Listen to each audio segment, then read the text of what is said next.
Bonsoir.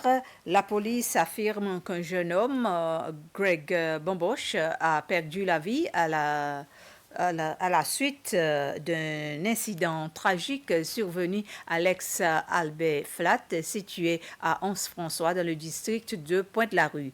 Craig avait 24 ans. Selon un communiqué de la police, Craig est tombé du 3e étage d'un balcon de l'appartement et a subi de graves blessures à la tête.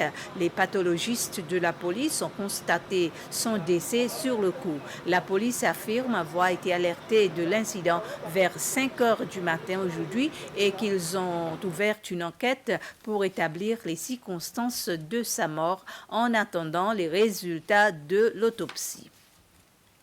Dans l'affaire de meurtre contre Nicole Isidore devant le tribunal cet après-midi, Isidore a été reconnu coupable pour homicide involontaire par les 9 membres du jury et ce sera lundi prochain que la Cour prononcera le verdict de culpabilité contre Isidore. Je vous rappelle que Isidore était l'accusé dans la mort de Cliff Pilet qui avait perdu la vie sur le terrain de jeu à Once-Nordé en décembre 2022 après une bagarre entre eux.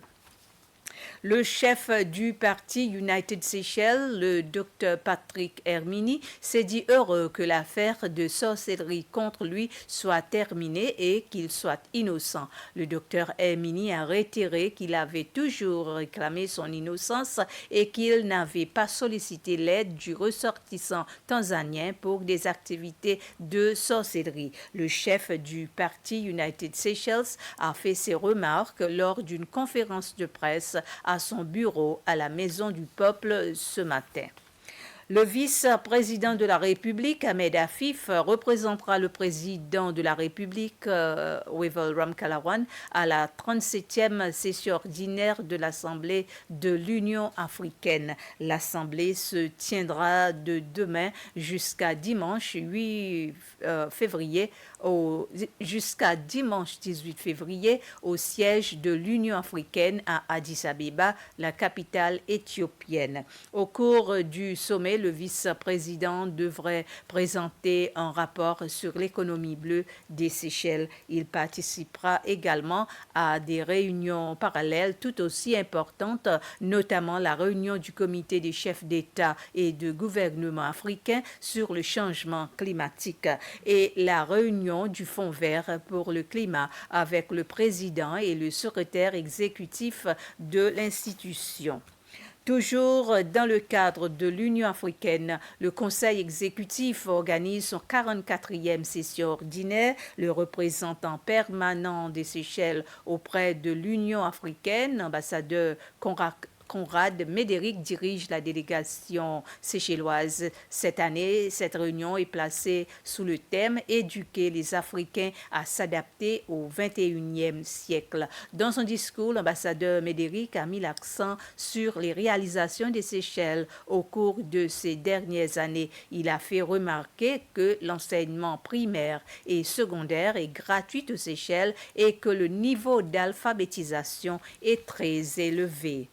Le ministre des Affaires intérieures, Errol Fonseca, a participé à la 7e conférence de l'océan Indien qui s'est déroulée dans la ville de Perth, en Australie. La conférence s'est tenue sous le thème « Vers un océan Indien stable et durable ».